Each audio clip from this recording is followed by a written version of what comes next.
আমার নবীর চারিত্রিক সার্টিফিকেট আল্লাহ সুবহানাহু ওয়া তাআলা দিয়েছেন। কিন্তু 2013 সালের 5ই মে, সভাপতি সাহেব মনে আছে নাকি, শাপলা চত্বরে হেফাজতে ইসলাম ডাক দিল। সেখানে এক নাস্তিক, 2013 সালের 5ই মে এক নাস্তিক ডাক্তার ইমরানের সরকার, তার নেতৃত্বে শাহবাগ মঞ্চে যে ভাষণ দিয়েছিলেন, এই ভাষণের মধ্যে এক নাস্তিক ব্লগার রাজীব হায়দার আমার নবীকে ধর্ষণকারী বলেছিলেন। বলেন নাউজুবিল্লাহ। এই ব্লগার রাজীবকে 2013 সালে 5ই মে সারা বাংলাদেশের আলেম উলামা একত্রিত হয়ে যখন রাসূল সাল্লাল্লাহু আলাইহি ওয়াসাল্লামের চরিত্রের কটূক্তির বিরোধিতা করেছিলেন, অথচ এই 2013 সালের 5ই মে বাংলার জমিনের ফ্যাসিস্ট সরকার হাসিনা এই কোরআনের বিরুদ্ধে বিপক্ষে ময়দানে গলির মতো পাখির মতো আমার মাদ্রাসার ছাত্রদেরকে হত্যা করেছেন। কথা বলেন ঠিক কিনা মুসলমান? ঠিক।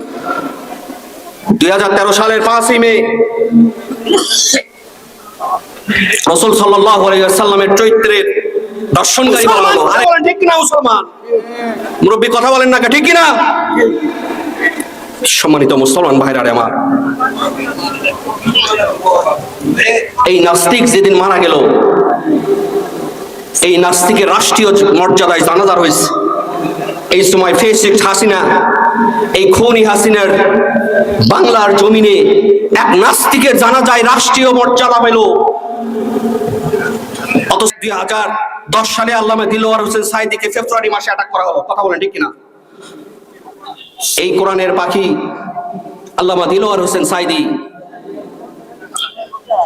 দীর্ঘদিন 13টা বছর জেলের মধ্যে ধুকে ধুকে ধুকে ধুকে ভারতের রয়্যাল প্রেসক্রিপশনে তাকে দুনিয়া থেকে বিদায় করে দেওয়া হলো। কথা বলেন ঠিক কিনা? অথচ তার জানাজা তো রাষ্ট্রীয় মর্যাদা দূরেই কথা, ঢাকায় একটা সবাই আলেম ওলামা মিলে তার জানাজার করতে চাইছিল, এই নাস্তিক জানাজার অনুমোদন পর্যন্ত দেয় নাই। কথা বলেন ঠিক কিনা? যারা আওয়ামী লীগের অনুসারী আছো এখানে, তোমাদের স্পষ্ট ভাবে বলতে চাই, তোমার নেত্রী যদি মানুষ মারার পরে জানাজার অনুমতি না দেয়, যে দল ইসলামী মাহফিল গুলো বন্ধ করে দেয়, যে দল মানুষ মারা গেলে জানাজার অনুমতি না দেয়, যে দল রাজাবাজি, টেন্ডারবাজি আর গুম হত্যা ফাঁসির মঞ্চে দেয়, যে দল আয়না ঘর উপস্থাপন করে হাজার হাজার আলিম উলামাকে ফাঁসির মঞ্চে ঝুলাইয়া দেয়, এইরকম কুত্তার রাজনীতি যদি তোমরা করো, শেখ হাসিনার মতো তোমাদেরও দেশ থেকে বিতাড়িত করতে হবে। কথা বলেন ঠিক না মুসলমান?